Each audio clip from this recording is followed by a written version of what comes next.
Nah, makanya saya bilang Hotman Paris itu benar-benar super goblok. Mulutnya aja besar.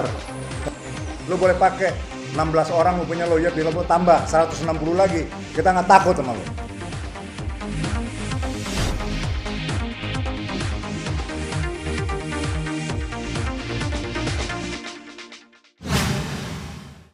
Iya, kalau itu masih tetap seperti statement kita di awal gitu ya, bahwa masalah ini rasanya udah sangat sulit diselesaikan secara internal ya, oleh mediasi-mediasi yang dilakukan.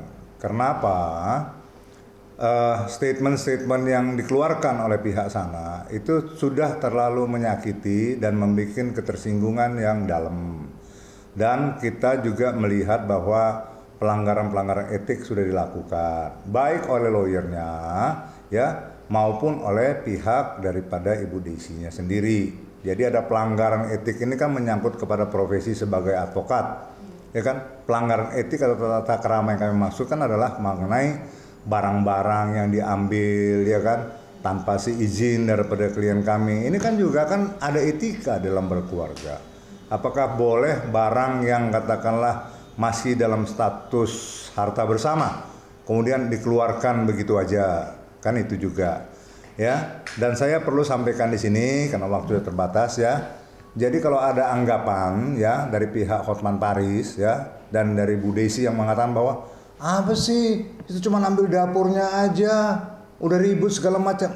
Kan saya bilang bukan dapur aja yang diangkat, semua juga diangkat.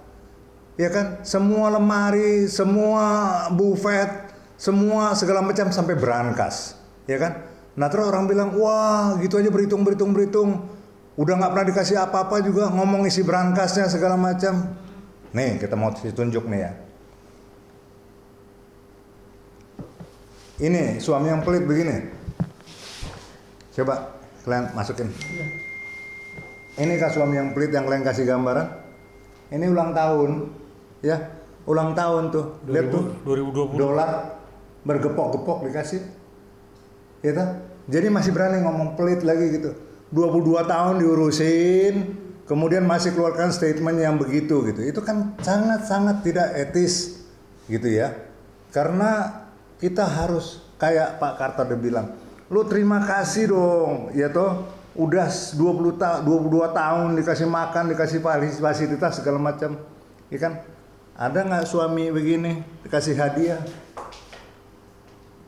sampai ratusan ribu US dollar? Kita nggak mau keluarin, tapi udah keterlaluan. Selalu dinyatakan nggak pernah ngasih apa-apa, nggak diminta aja dikasih nih. Ini bukti. Apalagi yang kurang? Tadi itu ya beberapa puluh gepok-gepokan. Ini jelas tuh. 100 ribu US berapa tuh? Udah berapa miliar tuh? Ya kan? Jadi jangan sembarangan aja gitu ya berbicara. Kemudian juga yang kita mau tambahkan lagi, coba ini kan kita ambil dari Instagramnya Mami Toko, ya kan? Ini juga hal yang membuat ya kenapa Pak Hotma itu artinya jadinya memang sama sekali tidak respect, ya toh? Baik kepada istri, baik kepada orang lain. Masa di Instagram ini ditulis apa di sini? Happy birthday, apa namanya? Mami Toko thank you, kok Vino ganteng sampai harus balik dari Surabaya. Sekarang gini kan pertanyaannya masalah kepantasan. Pantas nggak seorang istri ya membangga-banggakan, ya memuji-muji orang lain, ya kan di Instagram yang dibaca orang secara umum. Ini kan masalah nilai. Ada orang bilang, wah itu kan cuman begitu aja, begini aja. Tapi kan orang ini ya yang udah selalu dikatakan sama Pak Hotma, saya nggak suka kamu jalan sama mereka itu. Kemudian dengan pongahnya mengekspos bahwa seolah-olah ini orang paling baik, diberikan perhatian dan segala macam. Jadi makanya saya katakan, kalau tadi pertanyaannya apakah masih bisa diselesaikan di sini, tetap masih ada kesempatan terakhir seperti Pak Karta kemarin bilang. 1 minggu lagi kita tunggu, ya kan? 1 minggu lagi tidak datang dengan tangan di bawah, tidak datang katakanlah dengan mau mengalah, hanya mau menang-menangnya sendiri, sementara nggak tahu di mana haknya dia. Kalau memang merasa punya hak, gugat dong di pengadilan, baru gentle, ya toh? ini pengadilannya pengadilan media, pengadilan apa namanya kontroversi, yang ngomong di infotainment. Nggak ada pembagian harta di infotainment di media. Pembagian harta kalau mau bicara baik-baik itu masih boleh internal. Kalau nggak bicara di pengadilan, berjuang. Makanya saya berapa kali bilang, kalian kelakuan kayak pengemis. Tuh pengemis tuh. Kalau orang minta terus, itu namanya pengemis, ya kan? Kenapa? Udah tahu kok haknya kok. Kalau memang merasa punya hak 50%, buktikan. Kalau enggak, silakan buktikan. Di mana ranahnya? Pengadilan. Kita akan buktikan di pengadilan. Mana yang menjadi hak kalian, mana yang jadi kewajiban kita. Nanti kita pertanggungjawabkan. Kemudian juga tanyalah mereka itu, ya toh, ibu itu peduli nggak sih, ya toh, sama cucu-cucunya, ya toh, yang dari BAMS kan gitu ya. Yang kami tahu ini informasi dia nggak peduli juga. Kemudian yang satu lagi adalah bahwa Pak Hotma sekarang itu di rumah ya udah merasa bebas, merasa tenang dengan tidak ada lagi si ibu ini gitu loh.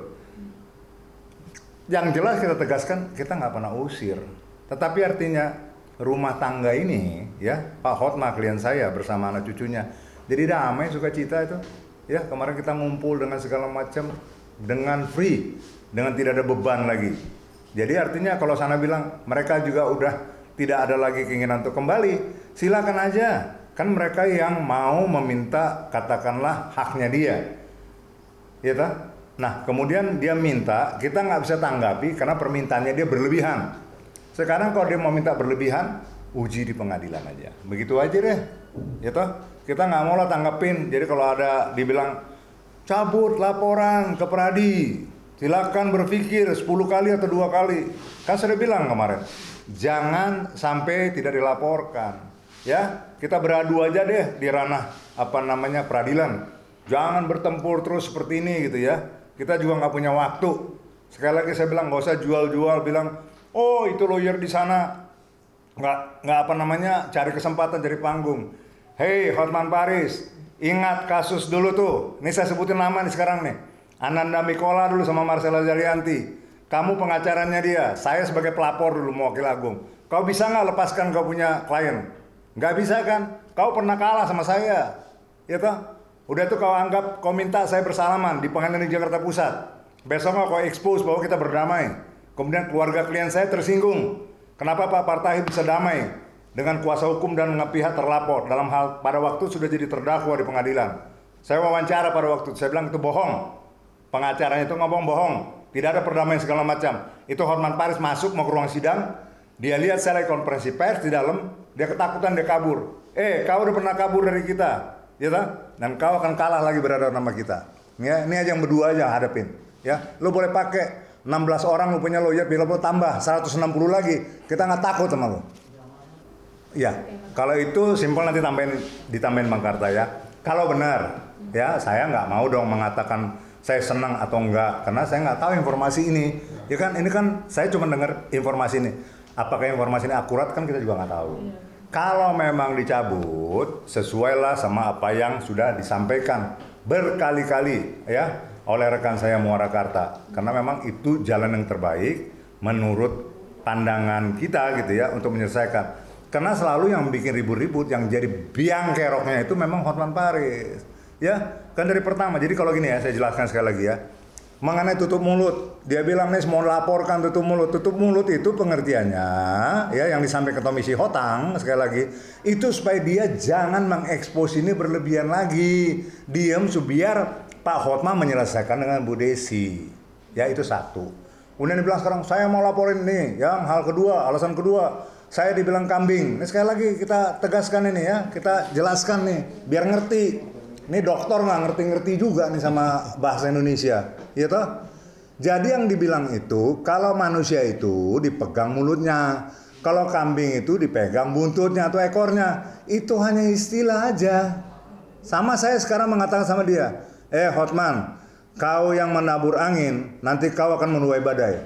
Terus apa? Terus saya mau kirim badai gitu sama dia. Saya mau kirim apa gitu, gelombang pasang, tsunami ke dia. Enggak. Itu kan pepatah mengatakan bahwa kalau orang cari gara-gara, nanti akan ada satu kekuatan besar yang akan menghantam dia. Ya. Kemudian dengan kata-kata apa lagi? Banci tampil. Ya. Sekali lagi saya sampaikan, dia kata mau melapor, cepet laporkan gitu. Karena saya bilang ini nggak ada kaitannya sama kode etik. Banci tampil tuh orang yang selalu pengen pengen eksis gitu ya kan, di mana-mana pengen mau dapat peran yang lebih segala macam.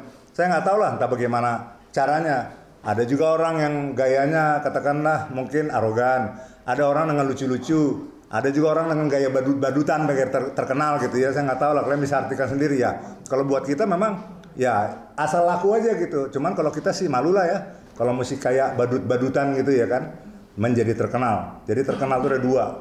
Terkenal karena berbuat kebaikan, terkenal karena memang dianya jelek gitu loh ya kan. Nanti kita uji, masyarakat akan nilai yang mana. Jangan bangga dengan, wah saya punya follower 5,7 juta. Rakyat Indonesia 270 juta. Katakan 5,7 juta yang mendukung Anda, bahwa Anda itu paling benar. Masih ada 200 sekian juta orang Indonesia yang diem, yang kita nggak tahu sekarang hati kemana. Tapi kami yakin pada waktunya orang akan melihat dengan kelakuan seperti ini, ya stigma yang dilakukan. Dan saya udah sampaikan tadi ya, dibilang ada perhatian, nggak bilang memberikan apa-apa. Tadi kan saya sampaikan ya. Nah, saya juga bilang nih, Hotman Paris tadi ngomong juga pasal 367 KUH pidana mengenai pencurian dalam keluarga. Dia suruh baca yang benar. Di situ diatur seperti apa pencurian dalam keluarga. Di sini sudah masuk ke dalam pasal 367. Nah, makanya saya bilang Hotman Paris itu benar-benar super goblok. Mulutnya aja besar. Ya. Ayo kita buka sama-sama, kita debat isi pasal 367 KUH pidana itu. Kan jelas siapa yang mencuri dalam keluarga, dilaporkan, itu diproses. Nah, itulah makanya kalau hari Sabtu nanti sesuai dengan batas waktu, kalau saja Desire tetap masih bersikeras, kita akan laporkan kok tindak pidana pencurian. Itu bersih, semua jelas kan, ada videonya, ada fotonya, ada segala macam. Jadi Hotman Paris itu nggak ngerti. Nanti saya suruh sekolah lagi kawannya itu. Jangan-jangan nggak jelas juga sekolah di mana dulu. Kan dia katakan di media, ya, kalau kita ini 40 lawyer melawan satu Hotman Paris. Kan kalian lihat cuma berdua. Hotman Paris yang segerombol. Cuman kenapa Hotman Paris tidak ngomong? Selalu Budi Siri yang disuruh ngomong ngadepin kita. Terbalik-balik kan. Satu. Yang kedua, masalah media. Dibilang, ya kesempatan di sana bisa pakai media muncul di TV segala macam. Memang saya baru hari ini, Pak Partai baru hari ini kasus ini masuk media. Kita udah bolak-balik juga masuk media, cuman positif. Kalau dia kan masuk media kan memang untuk dagang, pakai kolor, pakai apa, di pinggir pantai, di pinggir kolam renang. Istrinya kayak apa, penderitaan batin di rumahnya itu apa? Lihat suaminya pakai kolor dengan perempuan-perempuan cantik. Kan ada perasaan, ini kan nggak punya perasaan nih orang. Istrinya kan terpukul batinnya, ya. Jadi kita masuk media itu bukan baru kasusnya Pak Hotma, ya.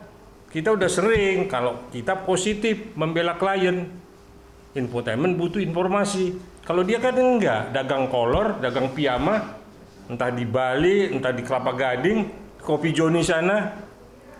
Ya istrinya kan melihat dia dirangkul perempuan yang satu. Kayak apa perasaan?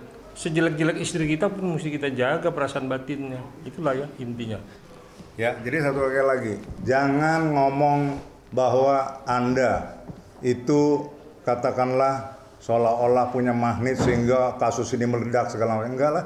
Nggak ada herannya. Satu kali lagi saya tegaskan. Sebelum tahun 2000, kami ini tim sudah menangani, menyelamatkan di NKRI para jenderal, para kapolda dulu yang dituduh melakukan pelanggaran HAM di tim-tim. Ya, itu tim ini kuasanya. Kedua, saya nanganin dulu kasusnya Ananda, Nikola, Marcella Zalianti. Itu meledak sampai kemana-mananya. Hotman Paris belum ada apa-apa. Dia pengacara dulu. Minta-minta lu bisa pegang itu dulu. Tapi nggak bisa menyelamatkan kan. Malah baik-baikin saya dulu untuk bisa berdamai segala macam. Saya bilang nggak ada damai.